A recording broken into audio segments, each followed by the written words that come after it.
많은 사람들이 죽음을 생각하면 먼저 무엇을 생각하게 될까요? 믿는 자들이나 믿지 않는 자들이나 공히 궁금해하는 것들이 분명히 있을 겁니다. 그리고 우리들의 질문 가운데 하나이죠. 우리는 과연 어디로 와서 또 어디로 가는가? 그래서 우리들이 떠올릴 수 있는 사후 세계라고 하는 것은 크게 두 개로 극명하게 나타납니다. 바로 천국과 지옥이라고 하는 것이죠. 그런데 사람들은 저마다 우리가 죽음 이후에 맞이하게 될 이 천국과 지옥에 대한 나름대로의 이미지와 정의를 가지고 있습니다. 그런데 대부분이 현실 속에서 생각하는 것이어서인지는 모르겠지만 보통 생각하기에 천국하면 오늘 우리가 떠올릴 수 있는 가장 이상적인 세계를 떠올리게 될 것이고, 반면에 지옥은 오늘 우리가 생각하는 가장 고통스러운 모습들을 우리는 떠올리기 마련이라는 겁니다. 그것이 바로 천국과 지옥의 모습이라고 우리는 생각하고 살아간다는 것이죠. 그러면 믿는 사람들은 어떨까요? 신앙인들에게 있어서 천국과 지옥은 과연 어떻게 다를까요? 아마 신앙인들에게 이 둘을 가르는 기준을 대라 하면 분명히 이 이야기를 하게 될 겁니다. 그것은 바로 하나님의 임재입니다. 하나님이 우리와 함께 하시는가, 그렇지 않은가가 곧 천국과 지옥을 나누는 명확한 기준이 될 수 있다는 것이죠. 그런 의미에서 지옥은 하나님의 은총, 또 하나님의 사랑을 체험할 수 없는, 그래서 고통과 그리고 하나님으로부터 소외된 것의 연속이라고 말할 수 있게 된다는 겁니다. 그런데 정작 사람들에게 궁금해한 것은 천국과 지옥이 어떤 모습인가, 천국과 지옥을 구별하는 것 그 자체보다 더 사람들이 관심을 갖고 있는 것은 무엇이라 이야기할 수 있을까요? 어떤 의미에선 단순히 천국의 이미지와 지옥의 이미지를 생각하는 것이 아니라 과연 누가 천국에 갈 수 있는가 아닐까요? 그리고 지옥에 가는 사람들은 과연 어떤 사람일까? 우리가 궁금해하는 것은 바로 이 천국과 지옥을 누가 갈 것인가, 그리고 어떻게 하면 갈 수 있을 건가, 바로 그 기준에 대한 것이라 해도 과언이 아니라는 겁니다. 바로 이것이 우리들의 관심사, 그리고 우리가 신앙을 갖게 되는 결정적 원인이 된다는 것이죠. 그렇다면 예수님께서는 이를 어떻게 우리에게 말씀하고 계실까요? 오늘 우리가 읽은 이 본문 말씀은 그에 대한 대답을 우리에게 속 시원하게 이야기해 주고 있지는 않지만 적어도 천국과 지옥의 차이가 무엇인가, 그 경계가 무엇인가 하는 것에 대한 한 가지 단서를 우리에게 제시해주고 있음을 보게 됩니다.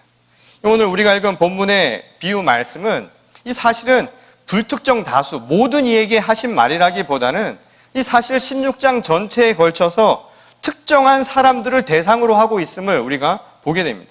실제로 오늘 우리가 읽은 본문 바로 앞절인 14절과 15절을 보면 예수께서 돈을 좋아하는 바리새파 사람들이 스스로를 의롭다 생각하는 것에 대한 비판으로 하신 말씀이라는 것을 알게 됩니다. 이 예수님의 눈에 비친 당시 유대 지도자들, 특히 바리새파 사람들을 비롯한 당시 지도자들은 자신이 선택한 주인이 결코 하나님이 아니라는 사실을 분명하게 보여주고 있다라고 말씀하고 계시다는 겁니다. 곧 두 주인을 섬길 수 없는데 하나님과 재물, 이 둘 중에 어느 하나를 선택할 때 바로 이들이 보여준 모습은 하나님이 아니라 결국은 재물을 선택하고 있음을 우리에게 분명하게 나타내고 있는 말씀이라는 겁니다. 또 다른 하나는 그럼에도 불구하고 이 부자와 거지에 대한 이 비유를 통해서 결국 하시고자 하신 이 말씀을 보면 이 부유한 현실, 다시 말해서 당시 지도자라고 하는 사람들, 그리고 당시 지배층이고 기득권이라고 여겨졌던 사람들이 자신이 누리고 있는 부, 자신이 누리고 있는 모든 권세와 같은 것들이 다 의로움의 결과로 하나님이 주신 보상이라 생각하고 여기고 있었다는 겁니다. 바로 그것에 대한 예수님의 메시지였죠. 잘못된 현실관, 그리고 궁극에는 하나님 나라에 대한 잘못된 내세관까지 예수님은 바로잡아 주시려 했다는 겁니다. 곧 그들이 생각했던 현실의 세계, 자신들이 누리고 있던 이 모든 것은 내 의지와 내 행동의 결과라고 믿고, 그리고 그것은 당연한 결과라고 믿고 있던 그들에게 던진 비판의 메시지였다는 겁니다. 그와 함께 그들이 믿고 있는 천국과 지옥 역시도 하나님이 말씀하신 것과는 다를 수 있다는 사실을 사실은 이 비유를 통해서 우리에게 말씀해 주려고 했다는 것이죠. 오늘 어떤 것이 천국이고 오늘 어떤 것이 지옥이냐 이 말인 겁니다. 현실을 기준으로 사는 사람들에게 아마도 천국은 오늘 내가 누리는 이 기쁨만 할까요? 오늘 이 현실을 살면서 고통스러운 삶을 살아가는 사람에게 내세의 지옥이 이 현실의 삶만큼 고통스럽다라고 말할 수 있을까요?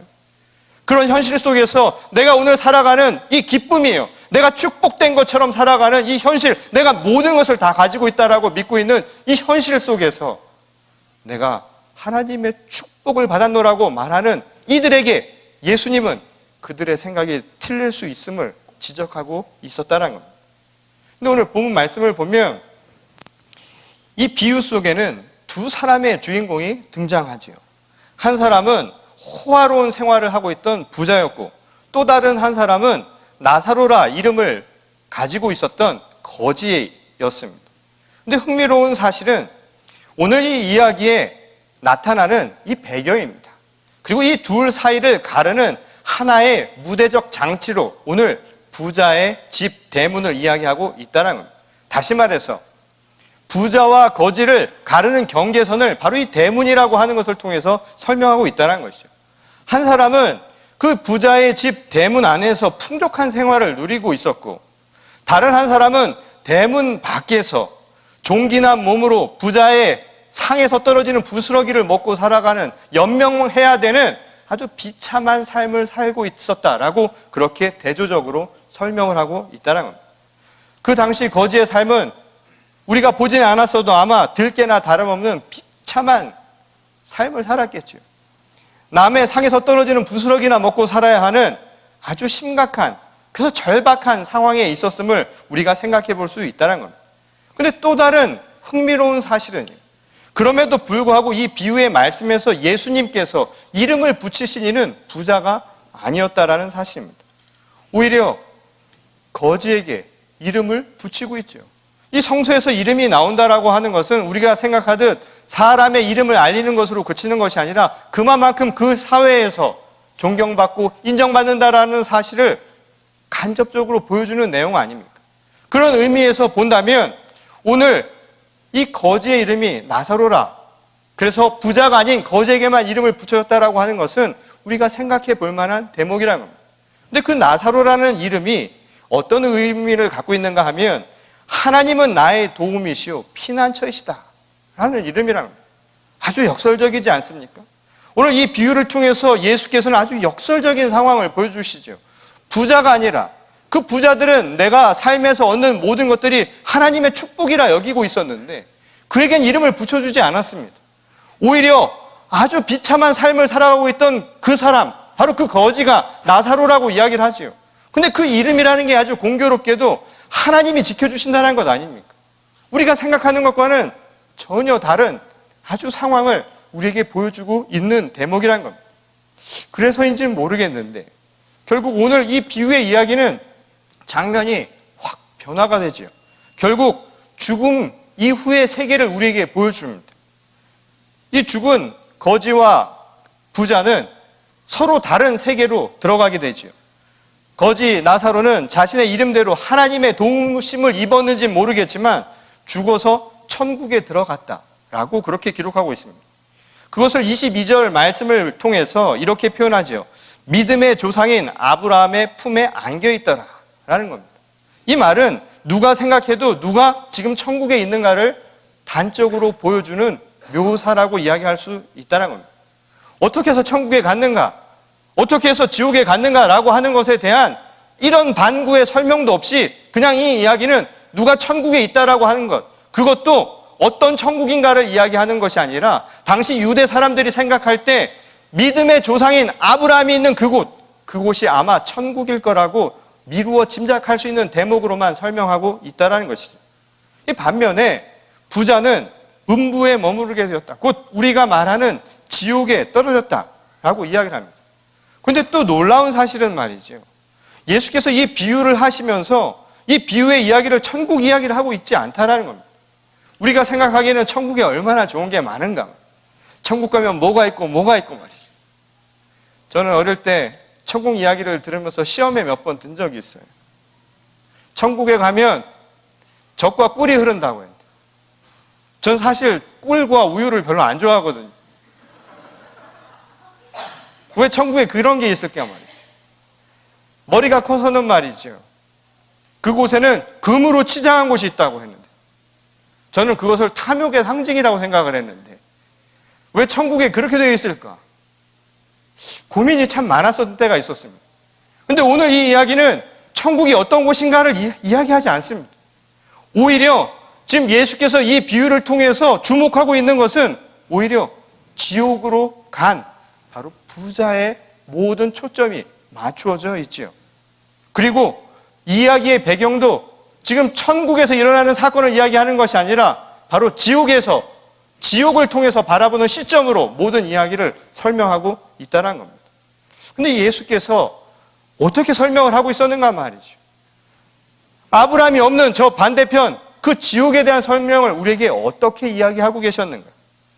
오늘 이 본문 말씀에서 천국과 지옥이라고 하는 것을 극명하게 나누는 하나의 경계선이 존재한다는 것을 보게 됩니다. 그것은 바로 구렁텅이죠. 사후세계에 천국과 지옥을 나누는 구렁텅이가 그 경계선상에 있다라는 겁니다. 그리고 지옥에 대한 묘사를 아주 간단하게 하시죠. 지옥이 어떤 곳이다.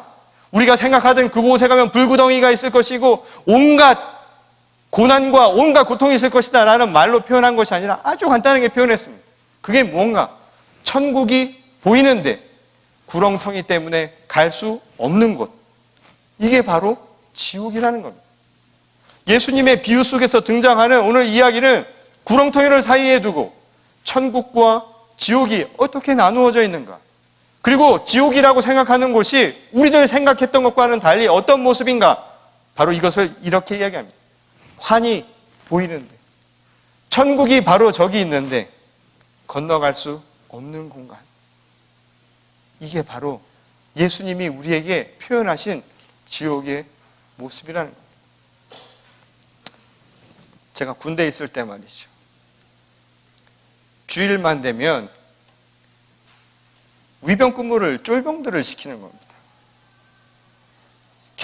경비를 가장 쫄병을 시킬 때가 있어요.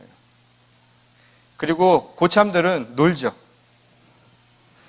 저는 그래서 몇 번 종교 활동을 핑계로 해서 일을 안 하고 도망가려고 했는데 그것도 한두 번이죠. 자주 하니까 걸려서 위병 근무를 선 일이 있습니다. 근데 주일이 되면 바로 건너편에 담벼락을 사이에 두고 뭐가 있었냐면 PX라는 곳이 있었습니다. 이 PX라고 하는 것은 매점이죠. 군대 매점입니다. 그러면 썬데이가 되면 많은 가족들이 방문을 하는 겁니다. 그래서 군인들을 잠깐 만나고 그곳에서 음식을 나누는 겁니다. 제가 한 번은 거기 근무를 서고 있는데 냄새가 얼마나 나는지. 제 코가 후각이 그렇게 발달했다라는 것을 그때 알았습니다. 담벼락을 사이에 두고 저기서 먹고 있는 음식의 종류를 알아맞힐 수 있을 것 같아요. 심지어는 끓이거나 불에 지피지 않은 음식, 초코파이 냄새도 나더라고요. 이것은 초코파이일 거야. 나중에는 초코파이일 거야 라는 생각이 아니라 저거는 반드시 초코파이여야 돼 라는 생각이 들고 한참을 거기 서 있는데 나중에는 너무 먹고 싶은 거예요. 그래서 보통 때는 안 그러는데 왜 그런지 군복을 입히면 사람이 이렇게 용기가 나죠. 총을 내려놓고 담벼락에 올라서 고개를 이렇게 빠끔히 내밀었더니 거기 계시던 부모님들이 다 자기 자식 같으니까 음식을 저에게 주었던 일이 있습니다. 저는 다행히도 음식을 받았으니 그나마 얻은 것이 있었지만 저 이외에 용기 내지 못하고 그 담벼락에 위병 근무를 쓰고 있었던 나머지 사람들은 그냥 멀리서 바라보기만 했을 뿐이었죠.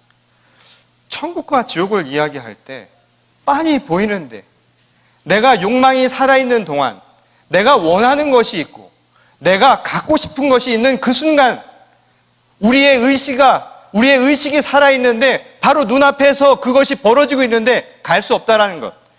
이것만큼 힘든 것이 있을까요? 예수님은 정의를 내리는 가장 단적인 이야기를 이렇게 표현합니다. 바로 단절되어 있다는 것이죠. 우리가 원하는 것, 우리가 소망하는 것과 단절되어 있는 것, 바로 그곳이 지옥과 같은 것이라고 이야기를 합니다. 그리고 한 가지 더 이야기를 하죠. 그리고 그 단절된 곳에서 빠져나올 수 없다라는 것. 다시 말해서 희망의 가능성이 전혀 없다라는 것. 가능성이 완전히 박탈되어 버렸다는 것. 이게 바로 지옥의 모습이라는 것. 자, 오늘 우리에게 던지는 질문 아닐까요? 오늘 우리들의 삶 속에서 여러분 단절된 것을 경험하지 않습니까? 내가 원하는 것, 내가 소망하는 것, 내가 꿈꾸는 것에서 단절되어 있다는 것을 경험해 본 적 있으세요? 그런데 거기서 나를 더 힘들게 만드는 것은 그 희망이 꺾여버렸다는 겁니다. 갈 수가 없다는 것. 나에게 기회 자체가 박탈되어 있다는 것. 그것만큼 고통스러운 일이 과연 또 있을까요? 예수께서 말씀하시는 지옥의 모습입니다. 모든 것과 단절되어 있고 그리고 그 희망의 세계로 내가 더 이상은 갈 수 없는 가능성 자체, 그 기회가 완전히 박탈되어 있는 곳, 이것이 바로 지옥이라고 말씀하고 있다는 겁니다. 그런 의미에서 오늘 천국과 지옥의 경계인 이 구렁텅이는 결코 건널 수 없는 완전한 단절을 의미하는 지점이죠. 그런데 오늘 예수께서 이 비유를 하시면서 재미있는 두 가지를 우리에게 대조적으로 보여주셨죠. 하나는 살아서의 상황이고 또 다른 하나는 죽어서의 상황인데, 죽어서는 사람을 나누는 천국과 지옥의 경계, 바로 구렁텅이 완전한 단절이 있었던 것처럼 현실 속에서도 그런 경계가 있었다라고 우리에게 말씀하고 있다라는 겁니다. 거지와 부자를 나누었던 현실 속에서의 경계는 과연 무엇이었습니까? 그것은 다른 것이 아니었죠. 바로 부자의 집 대문이었습니다. 부자의 그 집 대문을 통해서 바깥에 있던 거지와 그 안에서 풍요를 누리고 있던 부자를 예수님께서는 극명하게 대조적으로 설명을 하고 있었다는 거죠. 그런 의미에서 죽어서의 구렁텅이나 살아서의 대문이나 똑같은 역할, 단절을 시키는 것은 똑같은 경계의 역할을 하고 있었다라고 이야기를 하고 있는 겁니다. 그런 의미에서 오늘 우리 시대에 우리가 살아가는 동에도 현실과 지옥을 맛볼 수 있다는 것이죠. 근데 예수께서는 그곳에 그치지 않고 오늘 우리에게 한 가지 희망을 주시죠. 그것은 무엇입니까? 죽어서 우리가 맛보게 될 천국과 지옥의 경계인 구렁텅이와는 달리 현실 속에서 우리를 나누었던 경계였던 대문은 다른 점이 있다는 겁니다. 그것은 무엇이었을까요? 구렁텅이는 더는 건너갈 수는 없는 영원한 단절이었지요. 다시는 건너갈 수 없는, 내가 원해도 내가 소망해도 갈 수 없는 곳이 되어버리는 게 바로 구렁텅이가 막은 장벽이라는 겁니다. 영원토록 막아버렸다는 거죠. 천국과 지옥, 그 지옥을 가는 것은 바로 영원한 희망과 가능성, 기회가 완전히 박탈된 것을 의미했다는 겁니다. 그런데 현실에서의 대문은 다르죠. 현실의 대문은 문만 열면 되는 것 아닙니까? 누구든 그 문을 열면 드나들 수 있는 것, 그게 바로 대문 아니냐 이 말입니다. 오늘 예수님은 바로 이 비유를 통해서 당시 시대적으로 왜곡된 현실관을 가지고 있었던 지배층들에게, 그리고 심지어는 소외되어 살아가는 고통받는 우리들에게, 희망을 없는 우리들에게, 마치 지옥과 같은 고통 속에서 살아가는 우리들에게 한 가지 희망의 메시지를 던지고 있다 이 말인 겁니다. 한편으로는 비판과 경고의 메시지이지만 또 다른 한편으로는 우리에게 희망의 메시지를 던지고 계셨다는 것이죠. 그것은 무엇입니까? 바로 아직 희망이 남아있다는 겁니다. 오늘 살아있는 동안 우리는 그 문을 열면, 그 대문으로 나가면 여전히 새로운 길을 맞이할 수 있는 희망을 여전히 우리들은 갖고 있다는 것이죠. 영원한 젊음이요. 어떤 학자는 그래서 우리를 일컬어서 영의 날마다 새로워지는 사람을 일컬어 영원한 젊은이들이라고 이야기했습니다. 오늘날 젊은이들이 갖는 장점, 특권이 뭔가요? 오늘 이 자리에 있는 젊은이들이 갖고 있는 특권은 뭡니까? 여러분들은 대문을 열면 되는 겁니다. 아직도 수많은 가능성들이 여러분들에게 주어져 있다는 것이죠. 막혀 있는 것 같은 이 현실 속에서도 언제든지 그 문을 열고 나갈 수 있는 대문이 우리에게 주어져 있다는 것. 얼마나 큰 기쁨입니까? 그리고 오늘 우리 모두에게 던지는 메시지 아닙니까?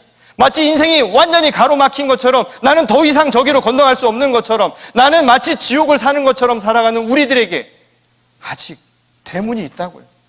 이것은 영원한 단절이 아니에요. 우리에겐 희망이 있습니다. 기회가 있습니다. 예수님의 말씀 아닙니까? 그래서 우리는 영원한 젊음을 언제든 누릴 수 있다는 겁니다. 왜냐하면 우리 모두는 희망을 가지고 있기 때문이라는 것이죠.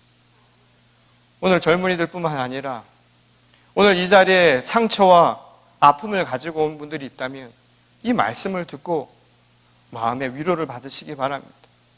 주님이 주시는 회복의 말씀이고 용기를 주시는 소망의 말씀이 바로 여기에 담겨져 있습니다. 곧 예수께서는 오늘 이 비유를 통해서 우리가 가진 한 가지 의문에 대한 대답을 분명하게 해주고 있죠. 어떤 곳인가가 중요한 게 아니라 지옥에 떨어지는 사람과 천국으로 가는 사람을 극명하게 나누는 그 차이가 무엇이었는가를 우리에게 말씀해주고 있다는 거예요. 오늘 지옥에 간 부자가 뭐 잘못한 거 있어요? 오늘 본문 말씀에서 왜 부자가 지옥에 갔다라는 이야기가 성경에 나와 있습니까? 아무것도 안 나와 있습니다. 지옥에 간 이유가 없습니다. 그럼에도 불구하고 왜 부자가 지옥에 갔어야 됐을까요? 많은 지도자들, 당시 유대인들, 특히 바리새파들은 자신이 행한 걸 통해서 내가 많은 것을 얻을 수 있는 것도 내 능력이고 내 의지와 내 선행의 결과라고 이야기를 했고, 내가 잘못해서 고통받는 사람들은 그의 잘못 때문이라고 생각을 했다는 겁니다. 그런데 오늘 지옥에 간 이유를 예수님은 너희의 행위의 결과라고 이야기를 하지 않죠. 오직 한 가지만을 가르쳐 줍니다. 왜 부자가 지옥에 갔을까요? 그것은 한 가지 단서 밖에는 우리에게 가르쳐 주지 않습니다. 그것은 오직 한 가지입니다. 대문을 열지 않은 것뿐이죠. 대문을 열어서 절박한 현실, 저 대문 바깥에서 누군가 지금 헌대를 종기가 나서 먹을 것이 없이 죽어가는 그 고통스러운 삶을 살아가고 있다는 사람들에 대해서 관심을 가지 않았다는 거예요. 스스로 문을 닫아버린 것이죠. 열려고 하지도 않았다는 겁니다. 지옥과 천국을 나누는 것은 무엇이었습니까? 영원한 단절이었지요. 현실 속에서도 스스로 지옥 속에 살고 있었다는 것이었습니다. 이것이 바로 예수님의 말씀이죠.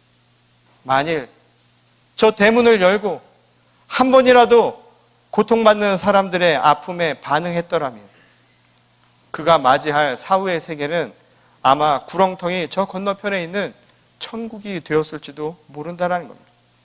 오늘 예수께서는 이 비유를 통해서 그 말씀의 의도를 우리에게 분명하게 하고 계시죠.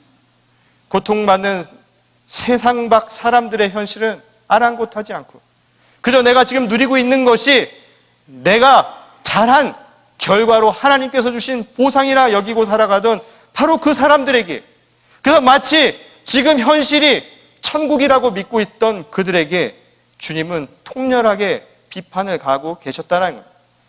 자신만의 세계에 갇혀서 바로 눈앞에서 고통받는 다른 이들의 아픔은 외면하고 오히려 그들은 그럴 만한 대가를 치르고 있다라고 정죄하며 살았던 그들에게 던지는 비판의 말씀이었다는 거예요. 그리고 분명하게 이야기를 해주시죠. 지금 천국과 지옥을 살아가는데 지옥을 사는 사람은 바로 고통스러운 삶을 살아가는 저들이 아니라 사실은 그렇게 믿고 한 번도 대문을 열려 하지 않았던 그들이 바로 지옥과 같은 삶을 살고 있다는 것을 다시금 가르쳐주고 있다는 겁니다. 오늘 예수님은 2000년을 흘러서 오늘 우리에게도 똑같이 묻고 계십니다. 행여 우리도 우리들의 삶 속에 갇혀서 우리 삶 속에서 주는 이 평안함과 그리고 편리함 속에서 애써 대문을 닫고 살았던 것은 아니었을까요? 나 혼자만의 것을 위해서 함께 하는 것을 잊고 살았던 것은 아니었을까요? 그것은 우리에게 천국이 아니라 오히려 지옥의 모습으로 다가올 수도 있다는 사실을 기억하기를 소망합니다.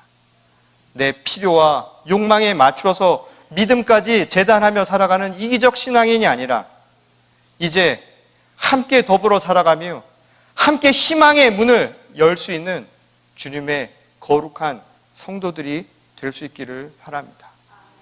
오늘 이 말씀이 끝나면 우리 함께 나누는 생태계에 대한 이야기를 잠깐 나누려고 합니다.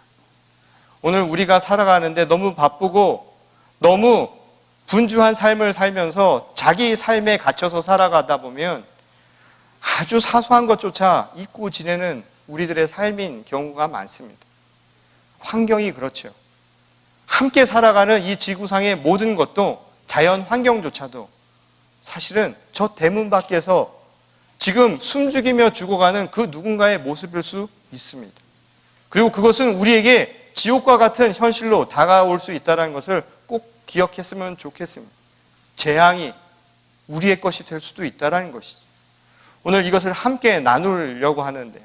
여러분들이 그 말씀을 통해서 다시 한번 함께 나눔, 대문을 열고 희망의 나라를 함께 만들어갈 수 있는 기회를 저희들이 놓치지 않기를 바랍니다. 이 종교학 용어 가운데 틈새의 신이라는 말이 있습니다. 이 틈새의 신이라는 말은 이 현대의 과학 기술로 설명할 수 없는 부분, 다시 말해서 우리가 알 수 없는 부분, 그거 틈새에 하나님이 계시다라고 하는 것을 뜻하는 말입니다.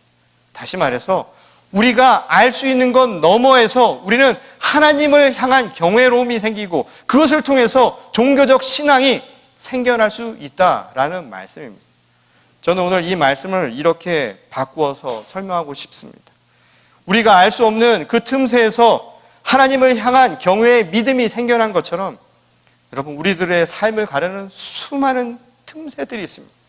수많은 대문과 구렁텅이들이 우리들의 삶 속에서 여전히 존재하고 있다는 겁니다. 저는 그 속에서 오늘 하나님의 사랑과 하나님의 공의를 우리가 발견할 수 있기를 바랍니다. 우리 삶에 존재하는 빈부의 틈새, 인종의 틈새, 성별의 틈새, 이념의 틈새, 바로 그 사이에서 진정한 천국 소망을 발견하는 우리 모두가 될 수 있기를 바랍니다. 그래서 우리 교회와 우리 성도들과 그리고 이 시대를 살아가는 모든 교회가 하나님의 나라, 희망의 나라를 함께 세워서 저 간극을 넘는, 그래서 지옥이 아니라 모두가 천국을 맛볼 수 있는 하나님의 나라를 이루는 주님의 귀한 일꾼들이 될 수 있기를 주님의 이름으로 간절히 축원합니다. 우리 다 같이 기도하시겠습니다. 하나님, 감사를 드립니다. 오늘 우리에게 주신 이 말씀의 의미를 다시 한번 되새기기를 원합니다. 수많은 대문과 구렁텅이처럼 우리들을 갈라놓는 것들이 너무나 많습니다. 우리의 편견과 고정관념, 우리의 욕망과 우리의 탐욕들이 현실 속에서 수많은 틈새들을 만들며 살아가는 것이 우리들의 삶이 아니었습니까? 오늘 그 틈새들 속에서 오늘 예수님의 말씀을 다시 한번 기억하고 생명의 말씀을 발견하기를 원합니다. 서로 사랑하라는 말씀처럼 누군가를 향해서 관심을 두고 또 나 아닌, 또 나와 관련 없는 것처럼 보이는 세상을 향해서 관심을 갖고 또 그것을 향해 희망의 손길을 제시할 수 있는 오늘 이 시대의 성도들이 되게 하여 주시옵소서. 함께 더불어 하나님의 나라를 건설하는 주의 거룩한 교회와 성도가 되게 하실 줄 믿사오며 거룩하신 예수님의 이름으로 기도드렸습니다. 아멘.